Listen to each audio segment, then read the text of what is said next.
All right, and we are live. So, a beautiful, sunny California morning to all of you who are tapping in at this current moment of time. And I'm going to start off the bat. You see the title, you see the headline, and I'm just going to tell you that there is a difference between Homeland Security and FBI cases. And obviously, in the video that I did yesterday, I talked about how the FBI supposedly was the one who raided P. Diddy. Well, that's not the case. It was actually Homeland Security. You see, the difference between Homeland Security and the FBI is that the FBI deals with domestic cases that could range from all sorts of crimes that deal with the United States. But in terms of P. Diddy, this is done with Homeland Security because of the international implications that are involved. And that could mean a whole wide of different things that unfortunately we don't really know anything about in this current moment of time. Now, did he traffic women from across the world? That's a possibility, considering that P. Diddy is a rich man. He's got connections around the world. And as you can see with the headlines, you want to talk about connections around the world. This guy has done an entrance for Prince Nasim Hamed in his 2000 March 11th fight, by the way, which is interesting because not only did this raid happen on the same day as Biggie Smalls released his album back in 1997, but this raid had also happened on the same month that, by the way, Prince Nasim got a grand entrance in his London fight against Vuani Bongu, which took place in the Olympia London arena, and it was for the WBO Lineal Featherweight Championship of the World. And at the time, Prince Nasim was 33-0, and Vuyani from South Africa was 37-2. So I just thought I'd add some sort of combat sports connection to that because obviously this particular news is hot right off the bat and everybody is talking about it. So why not be one of the few combat sports pages out there that's going to talk about this particular subject? So I got to tell you, when it comes to FBI cases, right, it's a little bit different. I'll give you an example right here, right? This guy right here was a rapper from, is a rapper from Stockton. He had FBI cases on him, right? And not only that, obviously, it dealt a lot with also local sheriffs and things of that nature because this particular crime, and I'm not going to go too much into it, but obviously it deals a lot with gang violence suppression and the jurisdictions of the California Highway Patrol, the jurisdiction of the Stockton Police Department, and everything that deals with that particular area, right? So obviously a case like this would have to be done for the feds. Whereas with P. Diddy's case, it's just more about international connections, jurisdictions that the FBI has no business in. So I just wanted to point out the big difference between that particular matter at hand, because oftentimes it gets mistaken for one to the other. Now, I really thought that it was the feds that had done it. I was actually about to go into that particular video that I did yesterday and just change the title. Instead of having the feds, why not just Homeland Security? Because obviously that's a lot more accurate. I just decided I was going to keep it just to show that sometimes, you know what, you make mistakes. And when you do, this is just what you have to do. You just have to deal with those mistakes and, I guess, own up to it. But not only own up to it, also correct it with the next video. And how fun is this? We get to talk about this particular case, but also talking about the case of P. Diddy's involvement with Prince Nasim Hamed, and also taking a look at Prince Nasim Hamed's life in terms of the theme that I had talked about yesterday, which was what? The overall theme of being humble, because you never know when things are going to come crashing down on you, and you never know when your time is up. And I think it's a very important lesson to learn from that. Also, the Andrew Tate situation, I don't know how much similarities this has going on, but I got to tell you, man, there is some similarities to it, to a certain degree. And for just the immediate response right now, we have to understand that none of these men have been found guilty yet, right? Everybody has the right to trial. Now, what are some things that we can look at in this particular matter when it comes to the possibilities? Could it be that P. Diddy was in a situation where there was a disgruntled ex lover of some sort? All these things are plausible and they happen all the time in terms of people just getting angry because they got the short end of the relationship when it ended. And so they decided to pull some reprisals by doing things like this, right? Maybe snitching or giving false information on the matter at hand. And a lot of people are arguing that that's sort of what's going on with Andrew Tate. Now, my other take to that matter is you got to understand something about Andrew Tate, right? He's a very boisterous person, extremely confident. Sometimes it would come off as rather extremely arrogant to the point where, unfortunately, a lot of people sort of look at it and say to themselves, man, this guy deserves it. Again, in the court of law, it's not about what you deserve. It's not about whether the person is an a-hole. It's not about whether the person is unpleasant to deal with or anything like that. By the end of the day, when it comes to the courts, it's about what you can prove and whether that person is guilty of the crime that you're accusing him of. Because if not, then obviously none of this matters whatsoever. So I just thought I'd sort of bring that out to kind of give you guys a bit of some context. Also, taking a look at Prince Nasim, right? Because obviously I tied him into this story. He's not involved in any of these raids or anything like that. I just thought that it was interesting that P. Diddy did an entrance for Prince Nasim Hamed back in the days, right?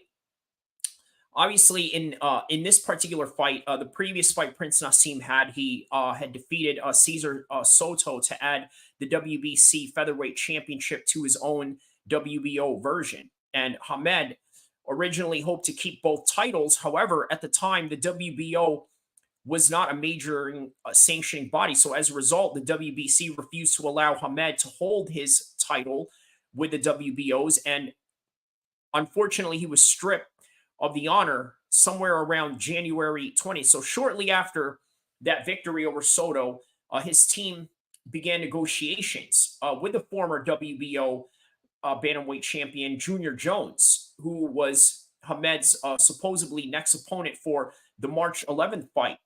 The particular fight where here P. Diddy does that ring entrance for Prince Nasim Hamed. He comes out in a magic carpet ride, and P. Diddy does his thing, wraps him into the ring. Well, anyways, Jones, however, refused the terms of the contract of the fight, and it was ultimately canceled in January. So a week after the cancellation, the then current IBF super bantamweight champion Vuyani Bongo, the South African, would meet instead. So the fight between Bongo had been over a year in the making. And as you know, both fighters have been two of the most successful champions in their respective weight classes. So Hamed has been the WBO featherweight champion for 4 years. Bongo has held the IBF super bantamweight title for over 5 years. And Hamed, who was coming off of 3 consecutive lackluster performances, and you could probably sort of toss that up as to why he needed to bring P. Diddy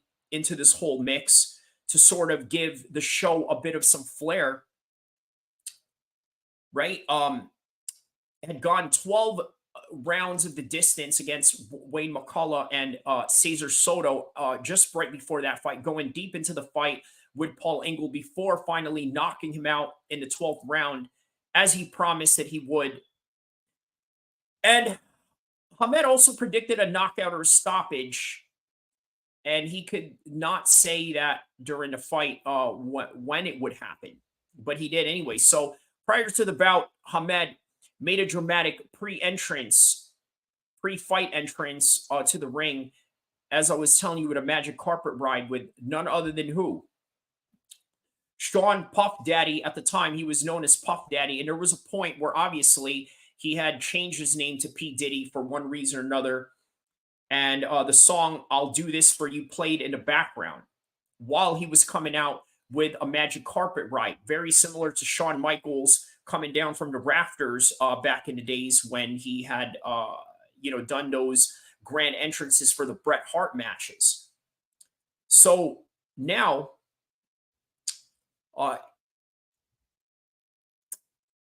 this was at the time where HBO exec Seth Abram announced that Hamed would no longer enter his fights in America, as crazy as that sounds. So you go into the fight. By the way, here's some interesting facts, right? Mickey Ward was the co-main event of that fight. He took on James Neary,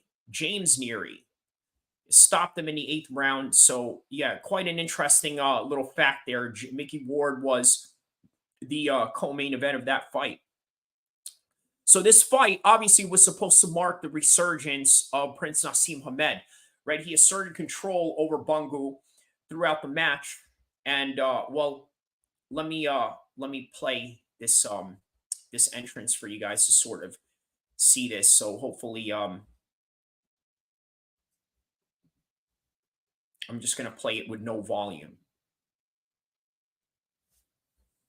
So you see right here the grand entrance. I'm not going to play the music obviously for copyright reasons, but you see right here, this looks very demonic, very scary and whatnot, right? Just has this whole Undertaker vibe going into it. We're going to skip all that. Just go right into, oh wait, no, I'm sorry. This is the Wayne McCullough one. Sorry about that. Anyways, yeah, this is just an example of Prince Nasim Hamed's showmanship, right? But anyways, I urge you guys to take a look at the entrance of P. Diddy and Prince Nasim. Obviously, I can't play that for copyright reasons. Just wanted to show you a bit of some example of how Prince Nasim gets down with his entrance, similar to Stylebender nowadays, where he does his little dance routine also with Michelle Pajera, some grand entrances we can remember with Conor McGregor and the late Sinead O'Connor walking him out to that Irish song, The Foggy Dew, which is a war cry song of 1916 for the Irish rebels taking on the British. So, yeah, again, the history of combat sports and their entire trajectory of grand entrances, right? And Prince Nasim was no different than that. So, over time, Prince Nasim and P. Diddy obviously went about their separate ways, right? And their careers went for a different turn. Obviously, Prince Nasim retired very early in his career. And right after that, P. Diddy went on to become the biggest mogul of hip hop ever, right? He came out with Sean John. Nowadays, no one barely ever wears Sean John anymore.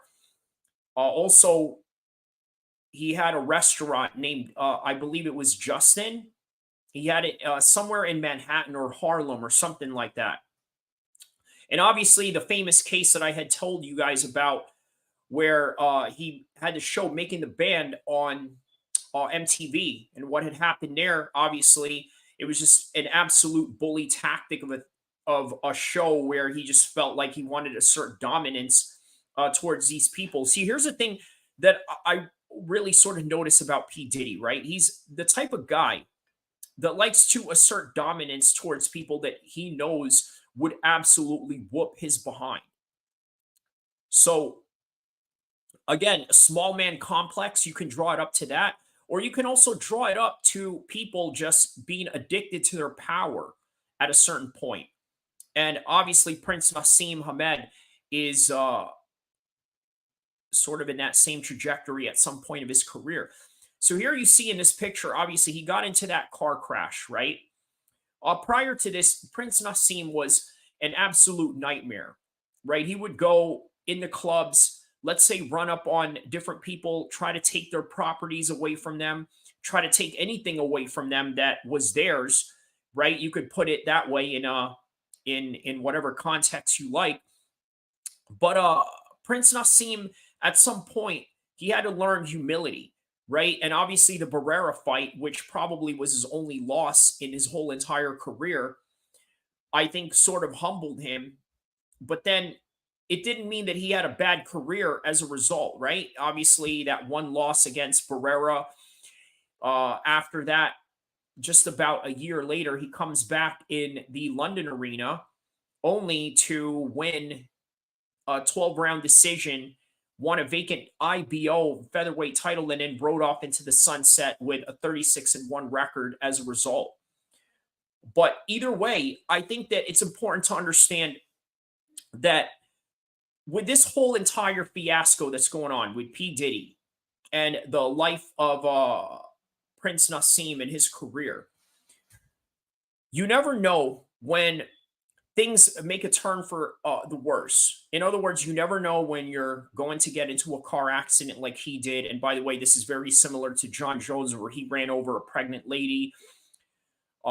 Andrew Tate, the guy feels like he is the most mighty person on earth. But then again, I'm not saying this in any way to suggest that he's guilty, right? Because like I said, every man has their right to a fair trial. And as a result, we don't know the results until they do. So far, it just seems like he keeps getting arrested and keeps getting released. So make of that as you will. Perhaps maybe there's some shenanigans that's going on there. But regardless, all these problems that you have in your life, whether you truly are guilty under the court of law or not, right, they come as a reason of trying to teach you humility. And I think that's the important lesson that we have to learn with this matter. Now, obviously, you look at 50 Cent, right? Here's a guy who's sort of in this trajectory of trying to make himself as the king of New York, right? Let's take a look at some comments that he has said in this particular matter at hand with P. Diddy, right? Regarding his comments about the raid of P. Diddy. So, right here, reacts to P. Diddy's raid by the feds. Obviously, not by the feds, it's by Homeland Security, because I just told you guys why. So, In the Club rapper, now at 48 years old, took to social media to slam fellow rapper Sean Diddy Combs' womb he has been feuding with for years. After the latter's Los Angeles and Miami homes were raided on Monday amidst the sex trafficking investigation, along a screenshot of Sean's two sons, Justin and King Combs, being led out of their Los Angeles home in handcuffs. And obviously, 50 Cent wrote, this just got real. The feds all in the crib, and they damn kids are in cuffs. He has the emoji sign where he slaps his himself in the head, right? So what else did he say about this? In a second post, which featured the images of the feds outside of Sean Diddy's combs, now it's not Diddy do it, it's Diddy done. They come like that. They don't come like that unless they got a case. So P. Diddy, yeah, I mean, 50 Cent has a strong point there, right? They don't come if they don't have a strong case. As I told you guys in the beginning of this particular content, it's Homeland Security that's doing this raid, not the FBI, because like I said, the FBI deals with domestic cases and they can't reach anywhere outside of the United States. Now, there are special cases where they can reach outside of the United States, but that is only based on having, let's say, an observatory role rather than, let's say, an actual role of committing arrests or maybe even committing themselves into conducting raids. For example, you want to put that in reverse. Let's say if a CIA agent or a DHS officer is dealing with a case that has domestic implications, meaning that, let's say, they're dealing with a suspect that is in the United States. Well, they can't interfere in the same matter as, let's say, the local CHP, the local police department, or the FBI of that particular region. What they can only do is serve as an observatory role rather than a role of actually conducting themselves into these arrests or these matters at hand, right? So that's sort of what's going on. This is the reason why Homeland Security is dealing with this case rather than the FBI. And unfortunately, the FBI over the years, many can argue and say that they have become corrupt based on what they've done with, let's say, Donald Trump and a few other cases, some things that they've done in the Muslim community, such as, let's say, set up plants or people to somehow implement them into crimes that they wouldn't originally commit just to somehow further their careers into their arrest records and things of that nature, right? So, again, bottom line, the FBI would not have been equipped to deal with this case. And that makes me wonder really what is going on in this matter, right? Why is it that this particular case really has to deal with Homeland Security? And I think the main reason of why it is Homeland Security that's dealing with this matter, obviously, there is the matters of international incidents that may come into play. Like, for example, what if the women that are involved in this so-called trafficking come from other countries? That's obviously plausible because P. Diddy has connections from around the world. And even with Prince Nasim back in the days, again, this is why it sort of ties into this whole thing, right? You got to think about British boxing in the 1990s. Okay. How many of you that are hardcore boxing fans in America have actually seen Chris Eubank and Nigel Benn fight? Very few have. If you are an American boxing fan, for sure you grew up watching and seeing Mike Tyson fight. There's no doubt about it. You've seen him probably a few times buying his pay-per-views because guess what? That's the reason why the guy was damn near a billionaire because a lot of people bought his pay-per-views. You want to talk about Conor McGregor being the pay-per-view star today, Israel Adesanya, John Jones, Anthony Joshua, Tyson Fury. Back in the days, there was Mike Tyson, and he was a star attraction. So, in the American side of things, you're going to see this fight and it's going to be marketed towards you. But guess what? You knew nothing about the other boxers across the world, even England. But then here comes P. Diddy. He has this international reach because at that time, obviously, after Biggie Smalls had died, after Biggie had died, guess what? He had already become and solidified himself as a real superstar because he came out with I'll Be Missing You, which was one of the hottest songs in 1997. It propelled P. Diddy to come out with the No Way Out album. And by the way, that No Way Out album was really hot. He had those features with Little Kim and the Locks with All About the Benjamins. That was one of the hottest songs at the time. And then obviously he came out with Mace. He had Black Rob. He had all these other artists before he even signed French Montana from back in the days. So the man was already highly accomplished at that point in 2000, and he already had came out with Sean John. That was a big brand back in the days.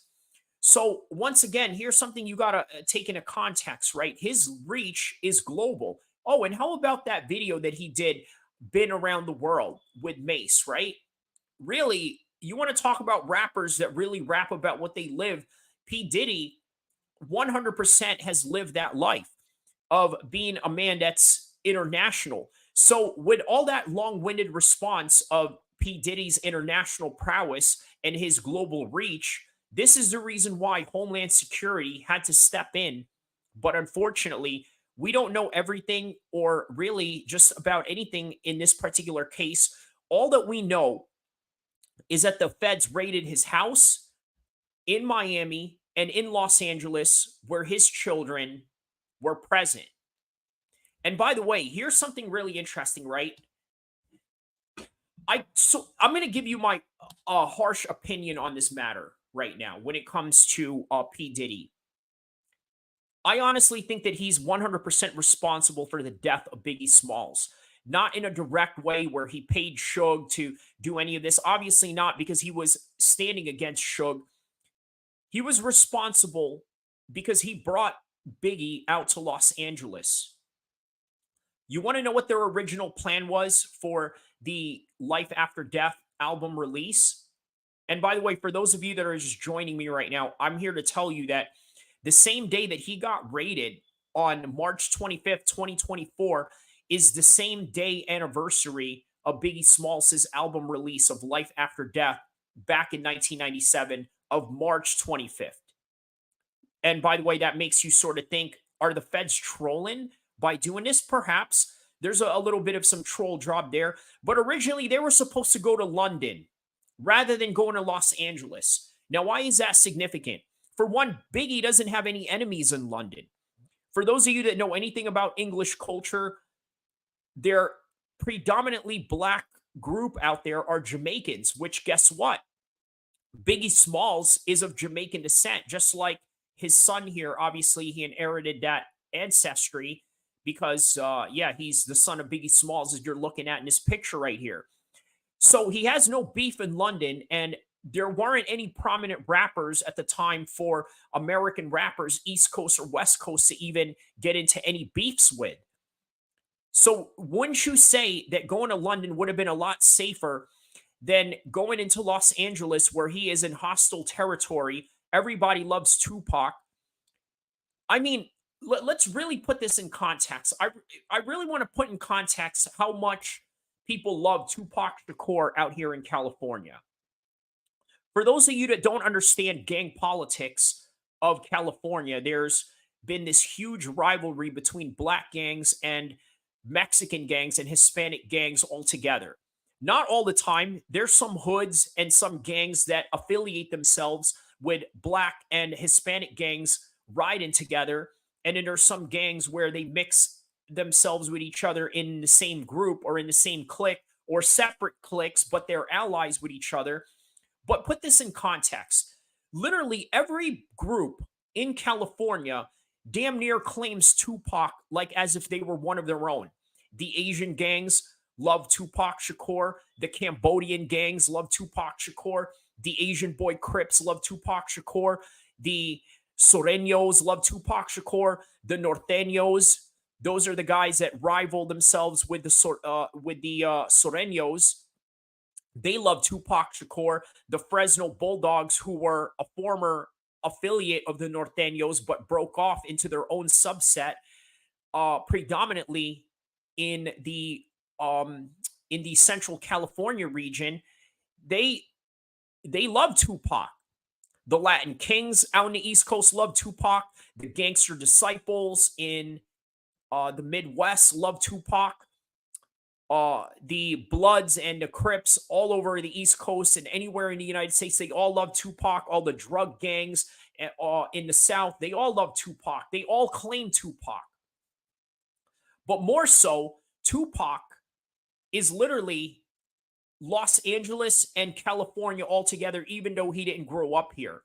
Just like myself, obviously, I grew up in the East Coast, and then I moved to the West Coast, moved into Stockton, literally in the first city that I had moved into, California. And hey, after a few years, I had, claimed it as my own, just like many people who are less famous that become transports over here. So that's the reality of Tupac Shakur. He is loved. And then you bring Biggie out there and you put him in these dangerous situations. So it is no wonder he got shot up out here. And by the way, P. Diddy literally ran while Biggie Smalls got shot at. And then now you fast forward to 2024, all of a sudden he leaves his son only to be handcuffed in front of everybody, in front of the world, in front of camera crews, in front of the news. And 50 Cent, obviously, we can argue about his own status as a father, obviously his noted public beef with his son. You got to think, right? What kind of father is that to beef with their son? But at the same time, you can also argue, what kind of father are you to leave your sons behind while your house is getting raided? Now, let's be fair and honest about this, right? Because let's be real. He doesn't know that he was getting raided. He really had no idea. But at the same time, here he is right here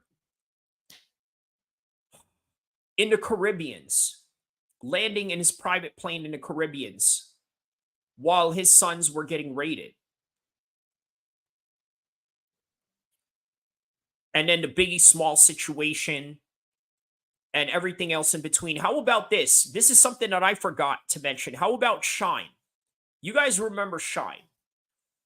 He's that rapper who, by the way, was compared to Biggie Smalls. By the way, if you're into gangster rap, like real violent gangster rap and hard music, Shine, let me tell you, was that guy for you. He was definitely that guy for me. I worked out a lot with his music, right? You know, on some real psycho stuff, right? Like that his type of music will get you going if you're into that type of stuff. But you know what? Shine, Jamal Burrows, as he is known, he really lived that life.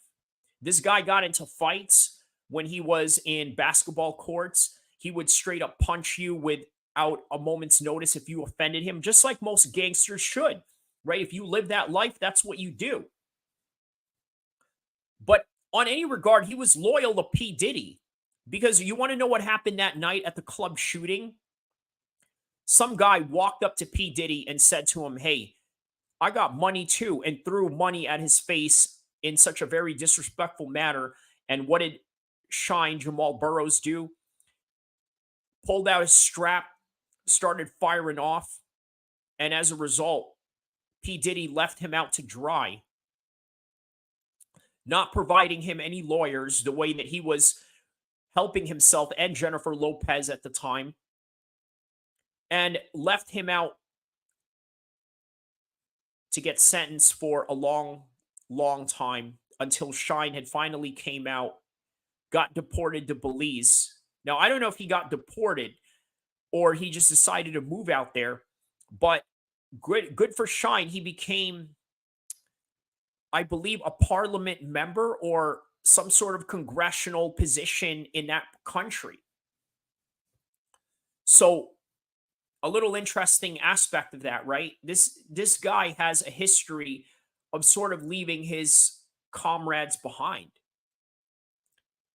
And you got to think to yourself, well, if he did this to his children, why wouldn't he do it to you if you were affiliated with him? Why wouldn't he do it to Machine Gun Kelly? Why wouldn't he do it to French Montana? How about Black Rob, right?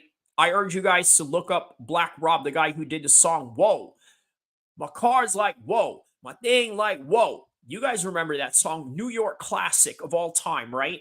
Well, now I urge you to take a look at where he lives at now, what sort of life he's living right now, right? And then you got to look at the Locks and Styles P and all those guys. You got to think, why did they decide to break off of P. Diddy? But also, you got to think, why did P. Diddy all of a sudden start giving his royalties and his publishing rights to his artist prior to all of this happening? Perhaps maybe a bit of some guilty conscience that he had going on. Perhaps maybe it was a way to show a good face to the world. Perhaps maybe it was a way for him to right the wrongs that he did, or maybe a whole bunch of other things that we may not know about behind the scenes. Maybe he did owe these people something. Maybe it was a lot more or a lot less expensive to give them a certain amount of their breadcrumbs rather than having to make them fight for it and then having even more of his money taken out, just like with the UFC, right? I had mentioned this yesterday on the part one of this particular topic at hand with P. Diddy. I had mentioned that comes at the time where the UFC is getting sued with the settlements. Now, why did the UFC decide to have a settlement rather than, let's say, an actual full-blown case, right? Well, maybe it just wasn't conducive for them. Maybe it would have just became a lot more expensive for them to run something like that rather than just paying a settlement. Because what did the UFC pay? 350 million. Okay, what if they had to pay $1 billion, which would have absolutely bankrupt their company and changed the face of mixed martial arts as we know it?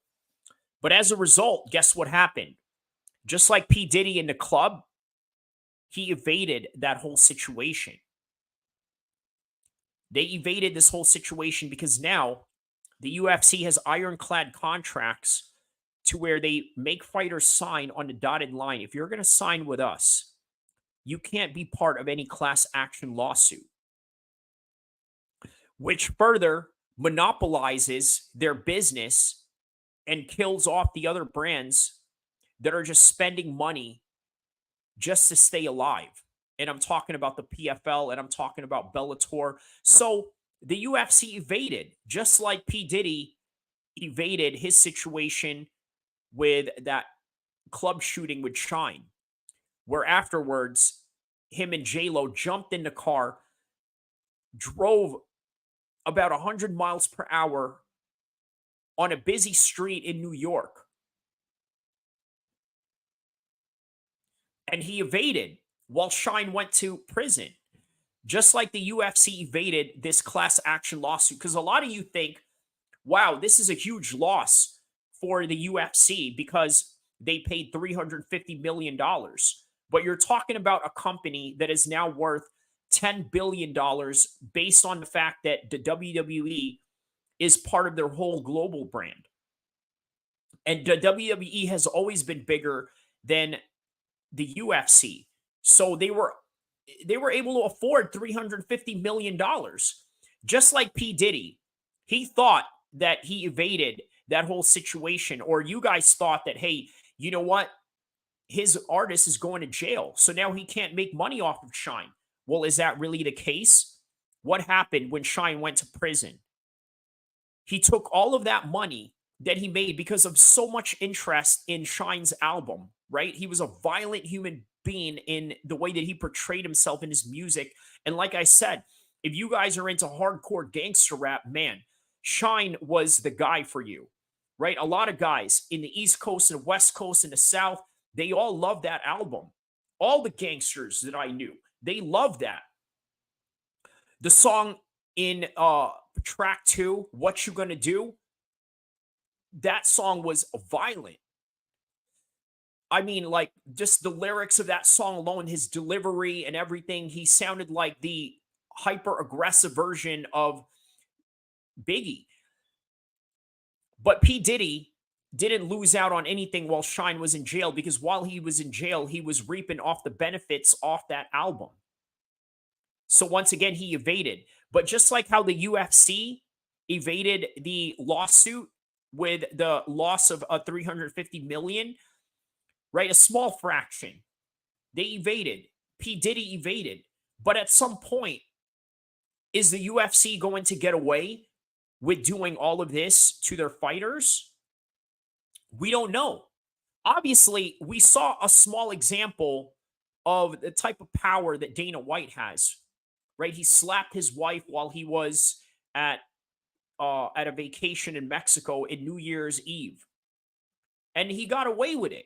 Nobody reprimanded him. For one, it was in Mexico. What are you going to do? What authority are you going to have Dana White arrested from? And then on top of that, he runs the company. And the people that bought the company, they know that this is the type of trajectory that the UFC was in terms of their ethos, in the stratosphere of, well, we're not offended by anything. You know, we let anything go, as opposed to, let's say, other mainstream sports where they really would bury you for an action like that. So as a result, he got away. He got away and he got away. Just like P. Diddy, he keeps getting away and keeps getting away.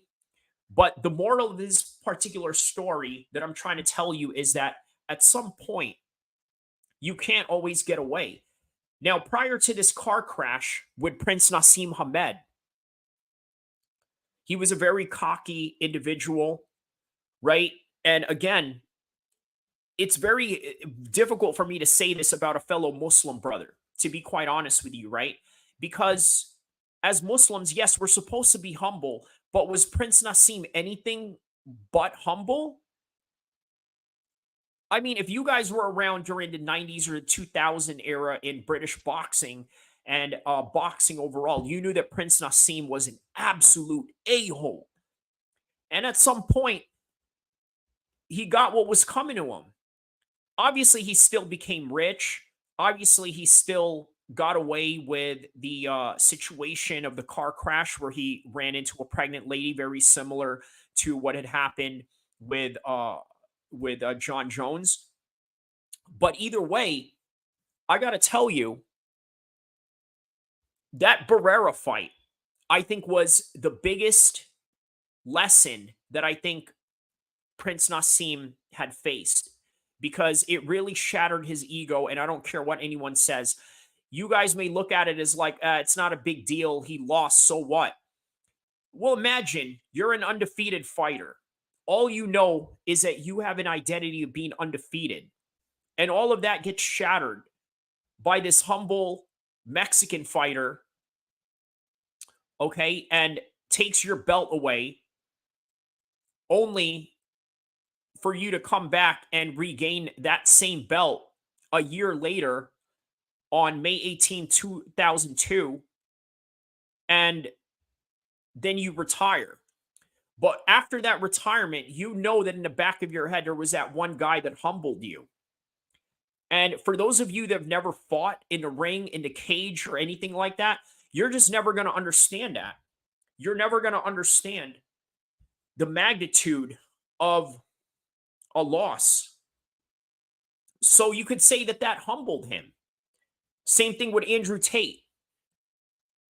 Very rich guy, very wealthy, has all the cars, has all of these luxuries that most young men dream of, and is really cocky and arrogant about it, shoves it in your face, lets you know that he's better than you as a result of that. And again, every man has a right to a fair trial, but these calamities that had happened to him have been being rated, having all this stress behind you. It's sort of a life lesson. Look, anything is a life lesson. You got to understand that. You got to understand it in full context. Anything can be an absolute life lesson. For example, maybe you had gotten a ticket. Maybe that's something that, bothers you in your mind. It's still a life lesson. You got to think and reflect, what is it that I did that got me into this situation? Right? And or sometimes you also have to toss it up into understanding, perhaps maybe sometimes Allah just wants to test us. Now, is that the case for P. Diddy? Is it the case that Allah just wants to test him? In my humble opinion, probably not. I think this is one of those cases where he's abused his power for so long that the day of reckoning has to come at some point. And many people don't like to hear that, especially if you are that guy who's on top. But think about this, right? I'm going to tell you guys a little story that sort of correlates to this. A guy that I worked for in the car business, okay, he was, I don't want to put his name out there, obviously, because he was sort of well known in the Sacramento region, right? Let's just call him John for a conversational sake. So John, a guy that I had worked for at the car dealership, owns a car dealership, right? I was one of the sales guys in that particular job. And let's just say that John was the quintessential Donald Trump type. And I don't mean in a positive way where he's going to bring back the economy or this and that. I don't mean that in a Donald Trump positive way. I mean it in a way where the guy was an absolute a-hole. Not only was he an a-hole, okay, let's just really be honest about it. He was worse than Donald Trump because the guy micromanaged. Also, if he didn't like a certain way that you did things, he was very demeaning, right? He would go off the handle, start yelling out of nowhere if things didn't go his way. And he thought that that was like somehow, I don't know, effective. But lo and behold, long after, got his properties taken away due to a divorce. As a result of that, his car business went down the drain. only for him to try and regain back any remnants of his wealth through, I don't know what he does now. I guess he does real estate of some sort, but whatever, right? He took a big loss.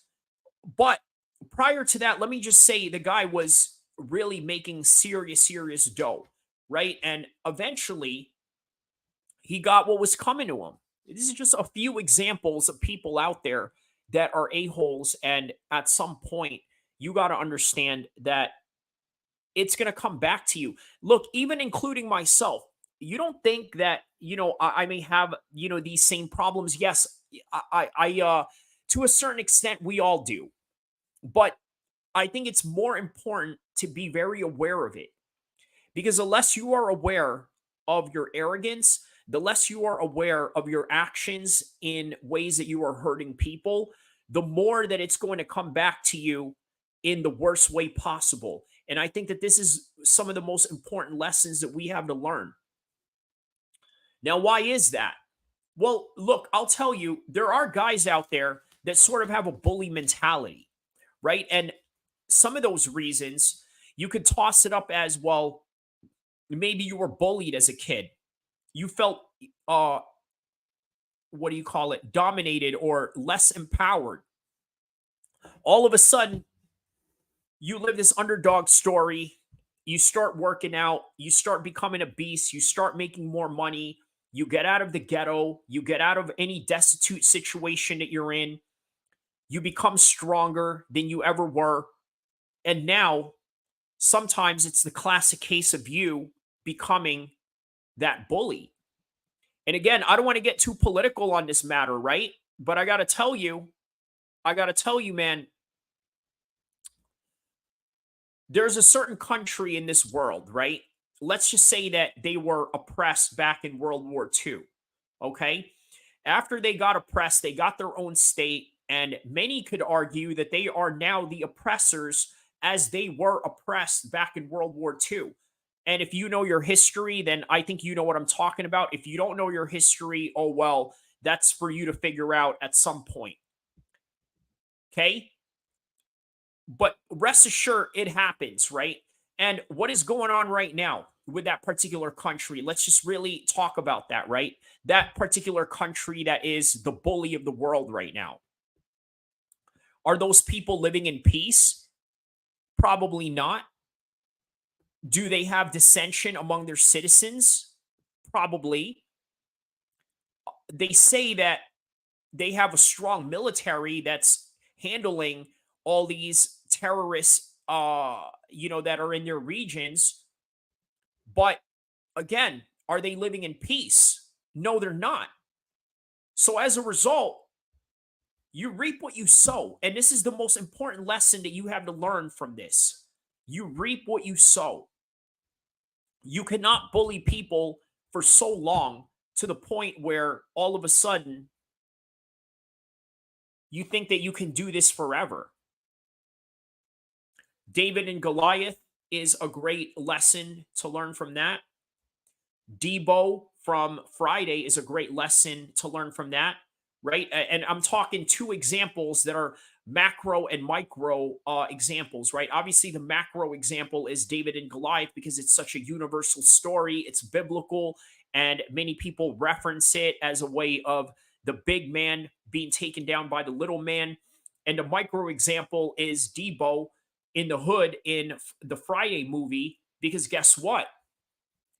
We all know a Debo in our lives in the neighborhoods or in our schools, right? He bullies everybody. He uses his size to get over on people. Eventually, guess what happens?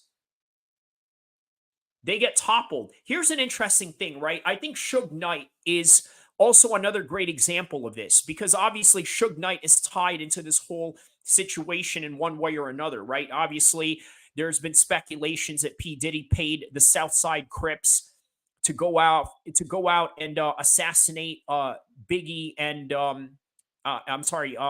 Tupac and Suge Knight, right? Suge Knight was a bully himself, right? Really pushed the issue in some of the most extreme ways possible. Okay, I'll give you an example of this, right? So recently, if you guys watched the No Jumper podcast, right, with Adam 22 and Whack 100, this week, Whack 100 was confronted by this big country guy that wore like these overalls. He does these pranks, right? And Whack 100 didn't know this guy. This guy, by the way, also did a prank on Little Boozy, right? So he walks into the studio while they were filming, and he says to Whack 100, the redneck guy in the overalls, he says, Whack 100, you about to be Whack 99. And then Whack 100 in the background, for those of you that didn't know, he had some gang members in the background. There was that one Armenian gangster that uh, now Whack 100 is sort of cool with. They were going to jump that guy, right? But then obviously, by the end of it, they just said, it was just a prank, or this and that. So they shook hands, they laughed about it. And let me tell you what's interesting what Whack 100 said, given the context that he used to roll with Suge Knight back in the days. He said, you know what Suge Knight would have done to you back in the days? He would have fired off on you straight away. But Whack 100 said, I'm not Suge Knight. I'm not going to do that. I'm going to assess the situation because I'm not going to abuse my power. And one of the most notable quotes that I've heard Whack 100 say in his Clubhouse podcast, a separate podcast that he does away from Adam, an audio podcast where he just talks all day in a 5-hour form. And then a whole bunch of different YouTubers go in there and they basically cut up some pieces of that Clubhouse audio and then they put it out on, let's say, YouTube as their own content. Well, he said that I don't want to be like Suge Knight because I don't want to abuse my power like he did. So why does Whack 100 say he doesn't want to abuse his power the way that Suge Knight did? Because he wants to run the music business long term. He wants to be reasonable. He also wants to use his power as, let's say, an OG blood gang leader when he needs to, not when he just wants to do it for the sake of bullying people. Suge Knight, in all honesty, he's no different than P. Diddy. The only difference is that he's not a molester or a sexual deviant like P. Diddy in any kind of way. The only difference is that he was just a hyper aggressive human being that really used his power in the most negative way possible. So eventually, what happened to Suge Knight? And this is where it gets really interesting, where I'm going to tie in Suge Knight and P. Diddy right here. Suge Knight eventually gets beat up by a barber. If you guys remember, there's a story where Suge Knight got knocked out at a club. Okay, no shame in that. He gets into it with a whole bunch of people in Miami. By the way, he then gets accused of snitching. And by the way, there's paperwork of Suge Knight actually telling on somebody that tried to run up at him in Miami, which, by the way, just ruins his whole entire reputation. Gets knocked out by a barber. He does nothing to that barber. He gets demoted from driving Rolls Royces to Benzes all the way down to riding a pickup truck. And how do I know this? Well, take a look at what happened in that incident where Suge Knight ran over somebody. What car did he run him over with? He ran him over with a pickup truck, which means the guy got downgraded from his life of luxuries because then the money just started dwindling down. And then, unfortunately, the most important person in Suge Knight's life, his mother, who had supported him, who had loved him. And by the way, a lot of people sort of coined Suge Knight as sort of a mama's boy, right? What happened? He couldn't even pay for his mom's funeral. So guess who had to pay for it? Whack 100. And then after that, guess what he does? He goes and tries to humiliate Whack 100 behind the scenes, telling people that, oh, well, Whack 100 is just a truck driver. Because prior to Whack 100 coming into the music industry, this brother was a truck driver fresh out of prison because it was the only job that he could find as lucrative as what it was during his time in the 90s. So he was a truck driver. He used that money to invest into becoming a music mogul. And then here he is. And then on top of that, unlike Suge Knight, Whack 100 doesn't come from a very glamorous place. I mean, no hoods are glamorous. But if you're from Compton, if you're from Harlem, like P. Diddy, if you're from the Bronx, the Queens, and all that, you can market yourself in a very positive way because these are very known cities. Okay, but where is Whack 100 from? The guy is from Pacoima. You guys know anything about Pacoima? No. It's out in the valley in Southern California, but guess what? It's still as hood as Compton. A lot of people don't know Stockton before the Nate Diaz brothers came into the MMA scene. They didn't know anything about that. And then obviously the rapper MBNL and all these other guys that are coming out of Stockton, they didn't know any of these places. San Bernardino, same thing. They got a rapper out there named Doggy Style who sort of sounds like Snoop Dogg. He's on his way up. But guess what? A lot of people don't know these valley places because they're not as glamorous as Queens, as Harlem, as Compton, or any of these landmark places in the hip hop community. But guess what? The guy from Pacoima, Whack 100, who was a truck driver, all of a sudden is now taking over the music industry away from Suge Knight, away from P. Diddy. Why? Because let's be honest, right? There's a lot of people that don't like Whack 100 because they say, well, he's a trash talker. He likes to stir up the pot. Some will even say that he's racist towards Mexicans, but then some will argue that's just only because of the gang violence that he's dealt with, fighting them in prison and out in the streets. Okay, but here's one thing that you got to give him credit for. Unlike P. Diddy and unlike Suge Knight, Whack 100 doesn't abuse his power. Okay, he's a gangster, but he doesn't puff out his chest like, oh, I'm the biggest, baddest gangster in here. He will if you press up on him, if you try to get up on him, if you try to raise up against him. But he's not going to abuse his power in a way that Suge Knight did. And I think that's important to know. So, once again,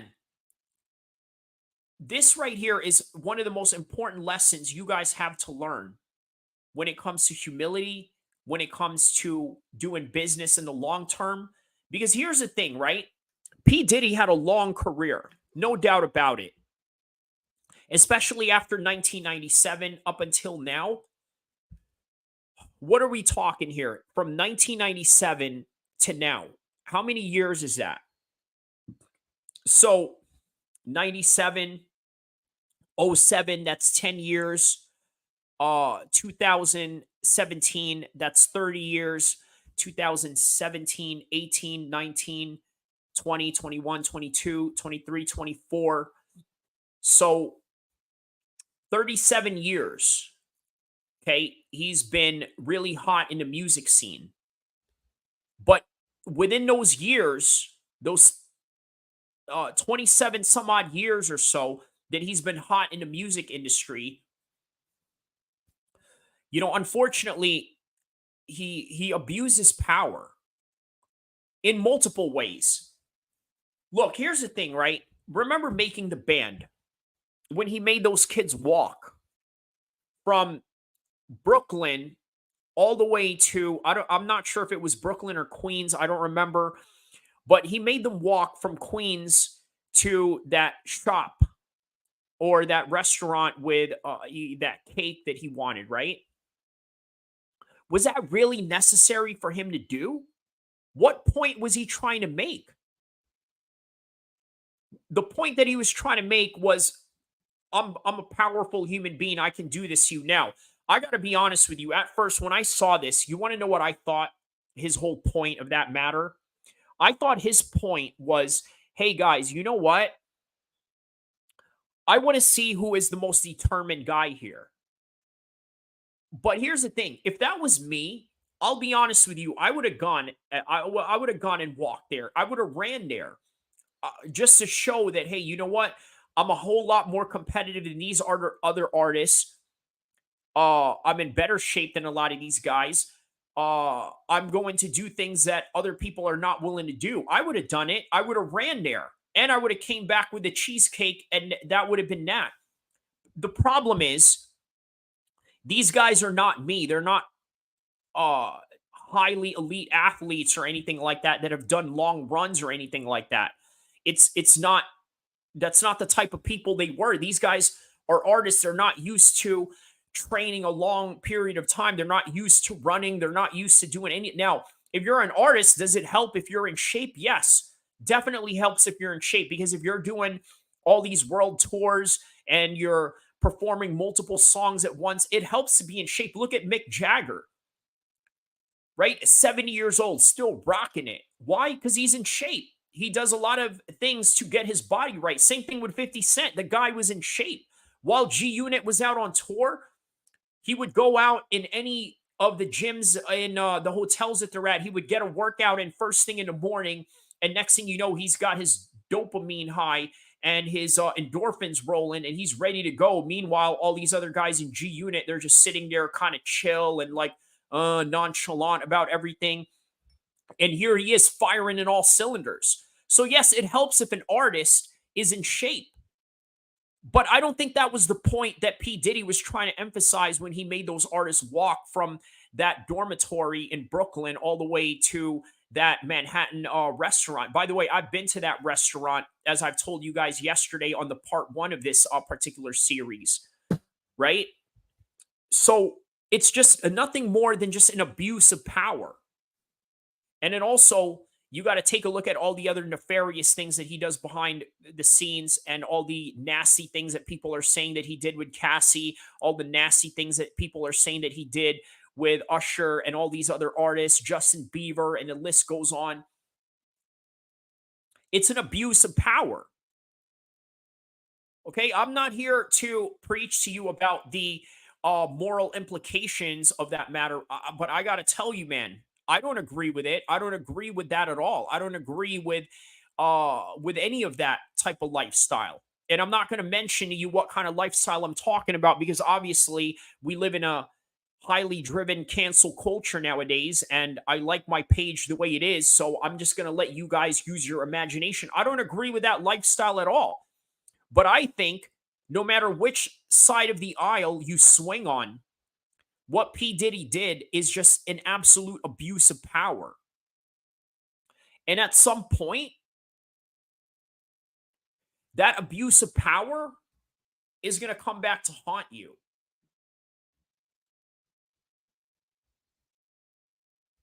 It really is going to come back to haunt you at some point. And we're seeing that right now.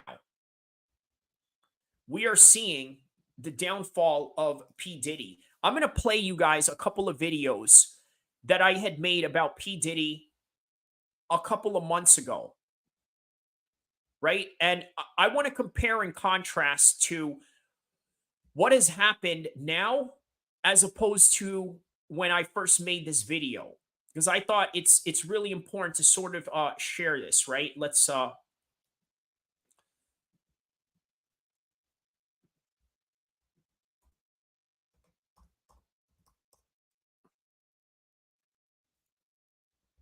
Okay, right here. I wrote Conor McGregor and P. Diddy, the notorious lifetime is running out. This is 5 months ago.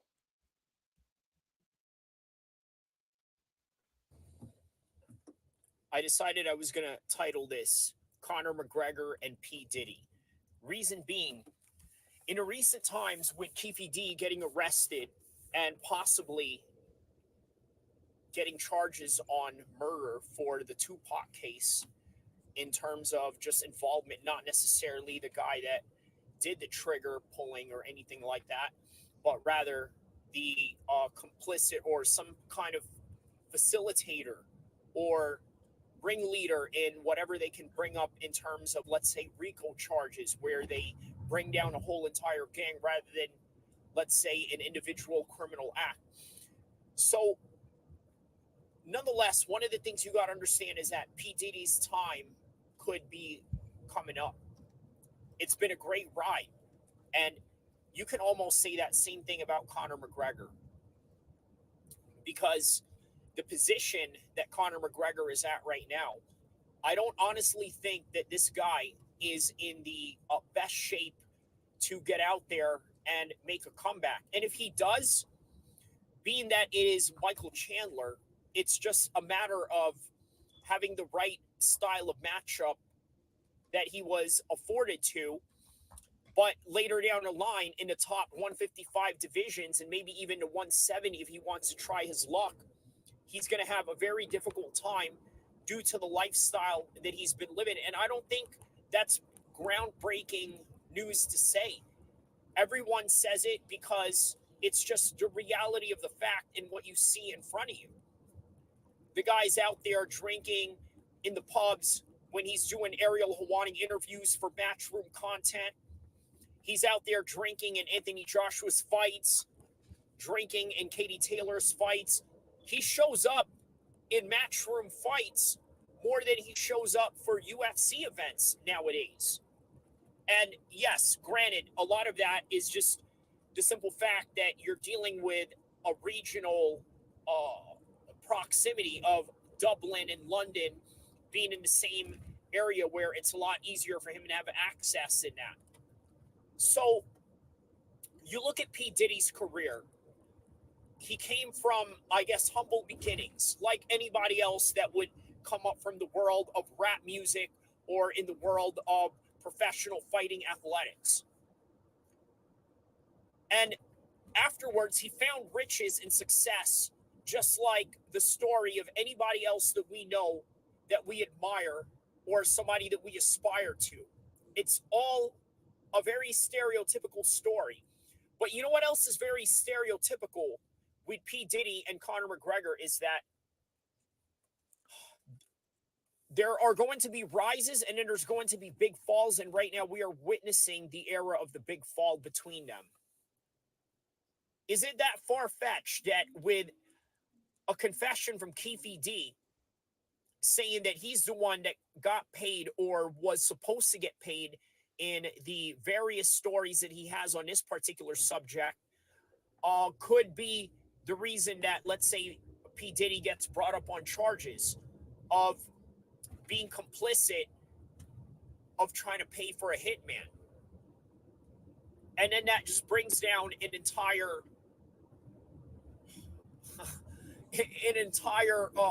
bag of rocks while he's going up a hill in the mountains.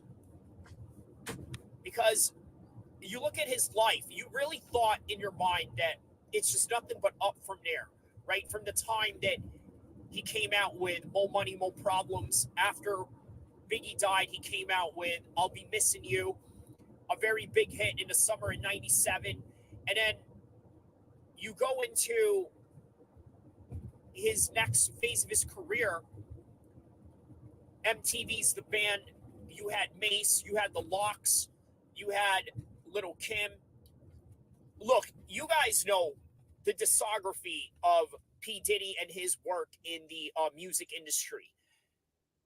And you guys know the work of Conor McGregor as the two-weight division champion, the double champion, the 145 undisputed and the 155 undisputed.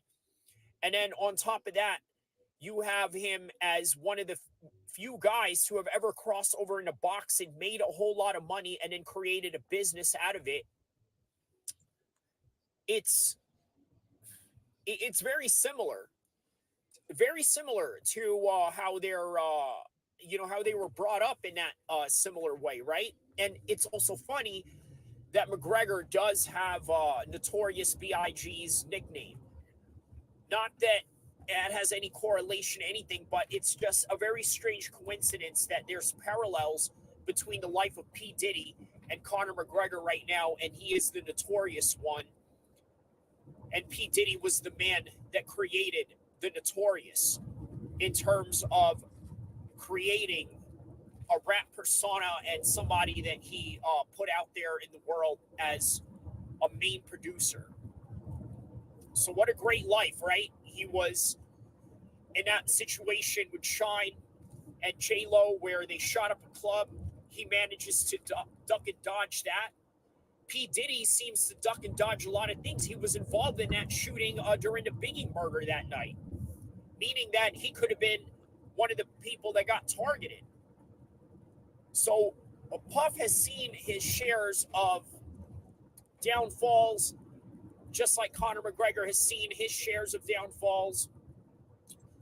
And this is an even bigger downfall if Conor McGregor happens to lose his next fight. There's no doubt about that. And then you're going to ask questions. Well, should he continue fighting at this top level? Or maybe he should just go into YouTube boxing, or maybe just stay in MMA or in the UFC and fight lesser competition and make the most money out of it. It's a very complicated situation. But you also got to understand there's nobody that is bigger than the UFC, even Conor McGregor. Conor McGregor is the biggest star and the biggest name in the industry in the current moment of time. But you also have to understand that it's not far-fetched for him to be taken off the roster, okay, and ending his career in that type of disgraceful manner. It's a possibility. You cannot deny that. And with P. Diddy, guess what? All these things that he's dodged, all these things that he's somehow escaped from, is it finally the time to where he now has to pay the piper? These are some really interesting times, to be quite honest with you. And I'd be curious to see where the career trajectory of both these men are in the next coming months and maybe even the next year, because that's where a lot of this gets really exciting. So guys, like and subscribe, and I hope you guys enjoyed this content.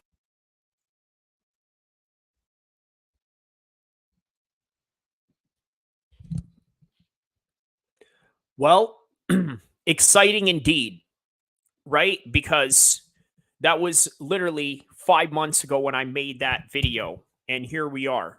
What do we have now? We have P. Diddy now potentially getting arrested. Oh, I mean, not potentially. He is getting arrested. They had a warrant out for his arrest, right? 50 Cent said it himself. Listen, they're not going to do this unless the feds really have a case on you. Now, look, I don't like repeating myself, but I do have new people coming in.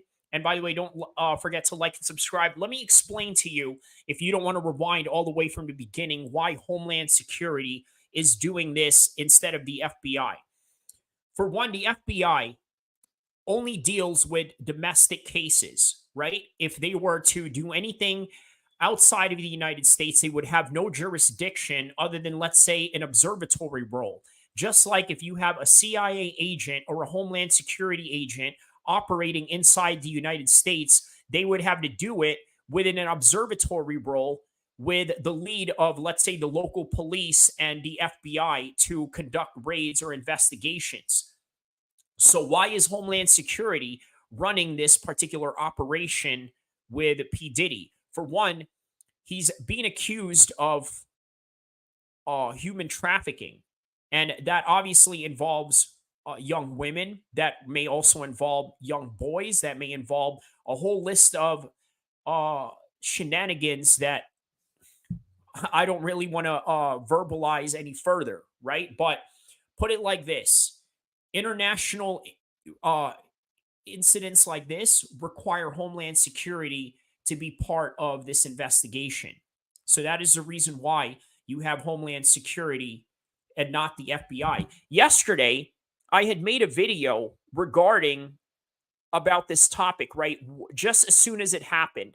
Well, I had decided I was at a Kings game yesterday, and well, let me show you my initial reaction yesterday. Recent arrest of P Diddy and what basically the MMA world and the sports world can learn from it, right? So here's the big thing that you got to understand, right? Everybody has their time, especially when you see in the mixed martial arts game, you see all the managers that take advantage of their fighters. For example, you see Joshua Fabia in his situation with Diego Sanchez. You see this going on in sports and in other entities, which I can't really talk about because I don't know much about it, nor do I even really know much about this specific raid that is going on with P. Diddy. I could only imagine a lot of this has something to do with either the recent case that he has going on with the harassment cases, or either has something to do with maybe Tupac and the, you know what happened. For those of you that follow that particular story, you know exactly what happened. I mean, Keefe D is in jail. Did he sing? Did he say something about that situation? We never know. We never know with any of these things. But rest assured, here's something you got to understand as I'm going to walk and talk with the rest of you guys, right? As we check out Sacramento's loyal fan base, checking out the Kings game today. So here's the crowd right here. And yes, it's the Kings game day and all that.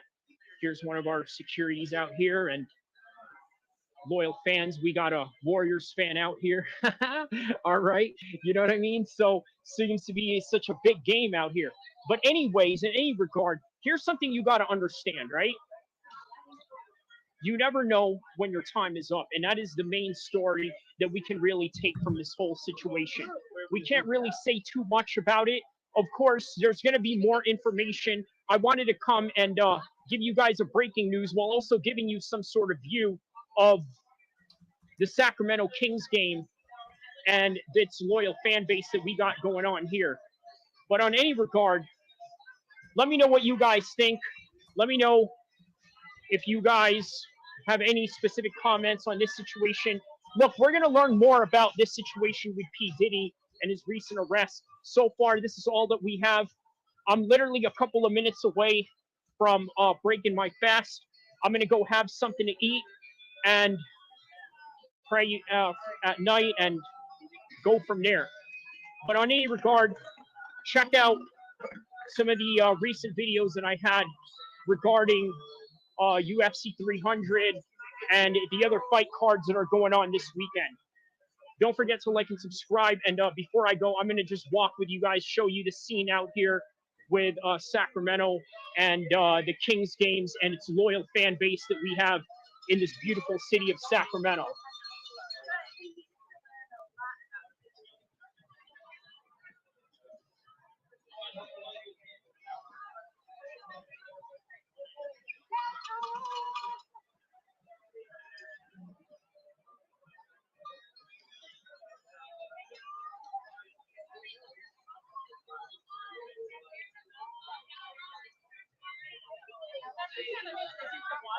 Right down the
Okay.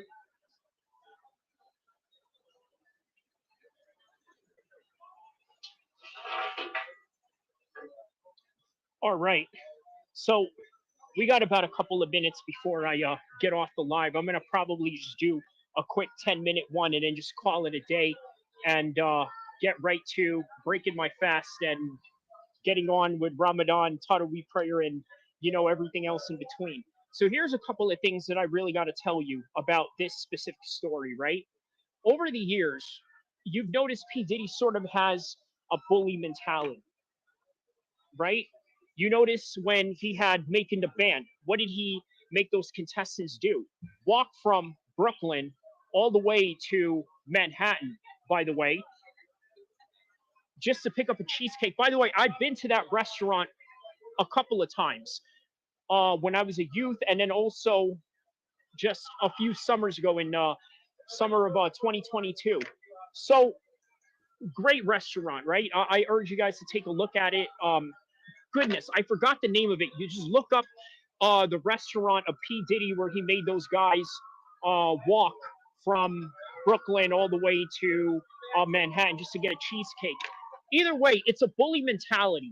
Here's something you got to understand: you cannot use and abuse your power over time. And I think this is sort of the lessons that we can learn from this situation, right? You see what's going on with the class action lawsuit with the UFC. What's significant about that? Well, for a long time, they've had these ironclad contracts to where they had these fighters locked down to where they couldn't really do much about their negotiation leverage. And as a result, and as time went on, I mean, look, they still are going to be the powerhouse. This is a small dent in their particular armor that they had to deal with. Regardless, what you got going on with the UFC right now is sort of a small example of people always challenging power at a certain point. And I think P. Diddy has finally reached his limits. And you're going to see that with people in the MMA world.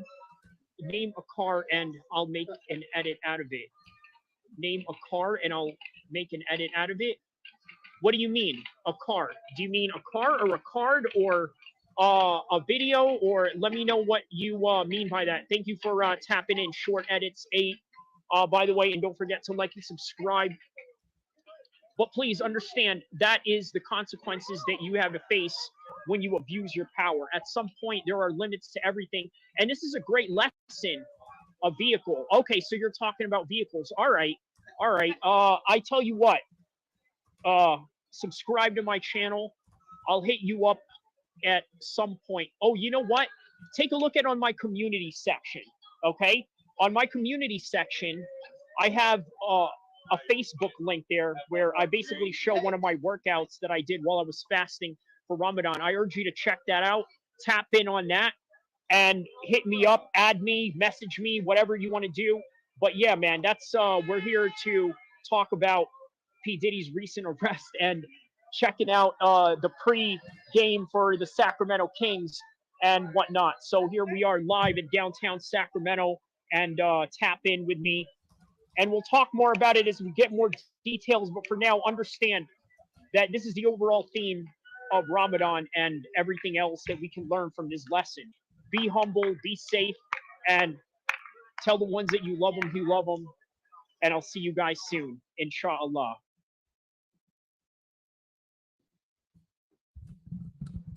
All right. So obviously that video was made yesterday just to sort of give you guys in full context. That was the first time that I had saw the breaking news of that matter. I saw a couple of people on YouTube go on live talking about this particular topic.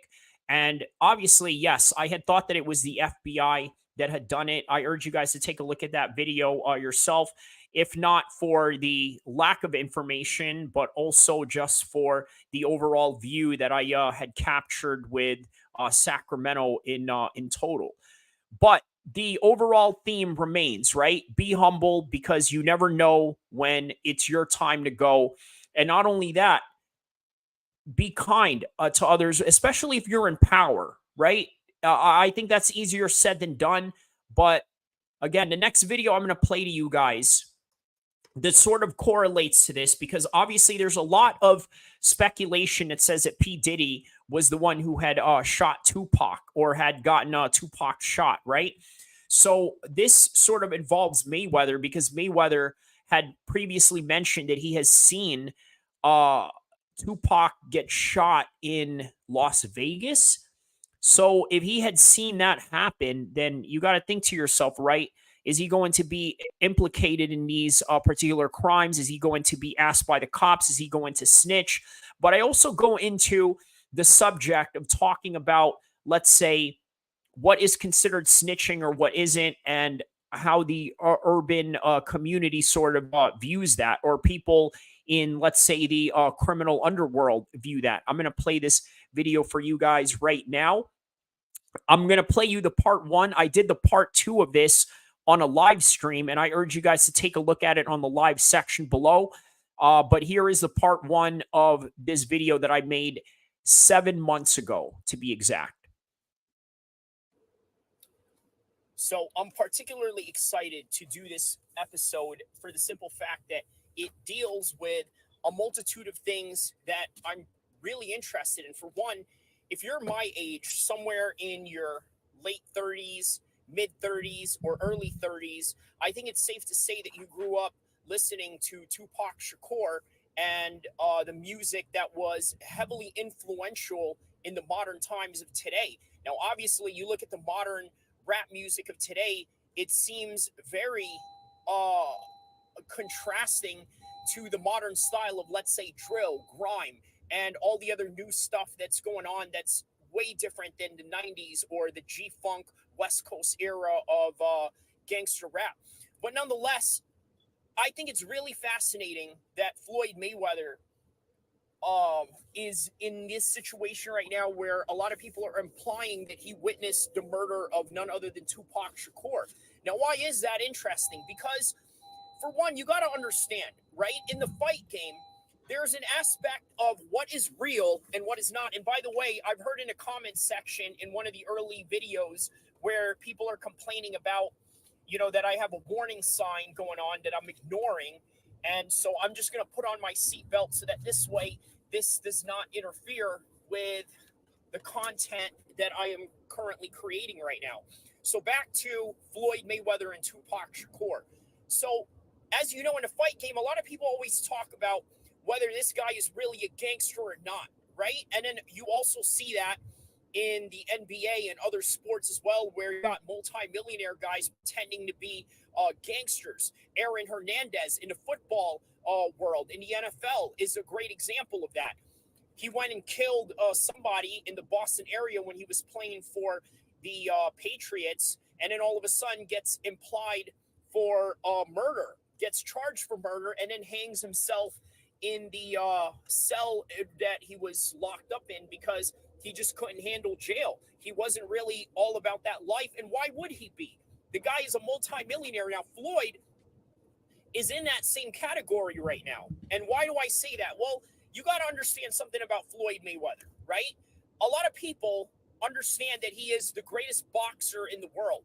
And when you're that guy, do you really need to go out there and play gangster? To what extent is that useful for your career? Now, you've seen the likes of McGregor, you've seen the likes of Jorge Masvidal, you've seen the likes of Nate Diaz, and you've seen how that was beneficial to their career and their persona and the brand that they are building that sells pay-per-view tickets and merchandise. Now, with Floyd Mayweather, this is a guy who has built a multi-million-dollar empire, probably even a billion-dollar empire, based on the controversy that a lot of people wanted to see him lose. So when you went out and saw the Oscar De La Hoya fight, you went out and saw the Sugar Ray fight, the Sugar Shane Mosley fight. It was because you wanted to see him lose. The Ricky Hatton fight, you wanted to see him lose. Manny Pacquiao, you wanted to see him lose. Well, guess what? He doesn't, because he fooled you into thinking that these guys had a shot, and they really didn't all along. And so because of that, now you have a situation where Floyd Mayweather is in this situation where he's telling the cops that he's seen Tupac get murdered. Or I'm sorry, did he tell the cops? I don't think he did. But there's a thing in the hood called dry snitching. So why I think this is important to bring up is because you got to ask yourself, what is your identity in the world of fighting? Are you a gangster or are you just an athlete? And I think Floyd now is in a situation where he maybe has to give up information on what it is that he saw that night when Tupac Shakur got killed in that Las Vegas strip. This was in 1996 when Floyd Mayweather was a rookie in his pro debut, right? This was his first year as a pro fighter. And he was living in Vegas. He was living in an apartment near the area of which Tupac was shot. And because of that, he and his homeboys, as he claims the story to have taken place, said that, yeah, only me and my boys were the only ones who knew about it. And you could see that in a video surfacing back in 2014 when him and the late John Singleton, the director of Boys in the Hood and other films in the 90s, was touring around Las Vegas, and Floyd Mayweather was showing him around saying, hey, look, this is where Tupac got shot at. And so now you got to think to yourself, with all the situation that is going on with Las Vegas PD right now, right? They got this guy, Keefe D, who was part of the Southside Crips, where his nephew got jumped by Tupac and his crew and Suge Knight during that night when Mike Tyson fought Bruce Seldon. So now you're in that situation, and what are you going to do if the Las Vegas PD starts asking you questions? Are you going to do the right thing? Which, by the way, what exactly does that even mean? Because we're talking about two different types of ethos going on here, right?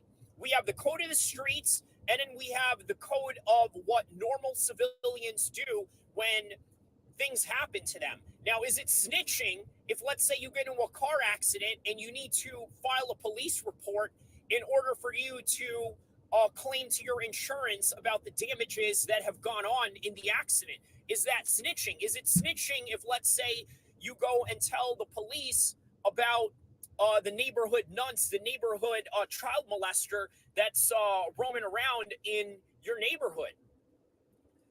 Are you going to tell the cops, or are you just going to let another kid get violated?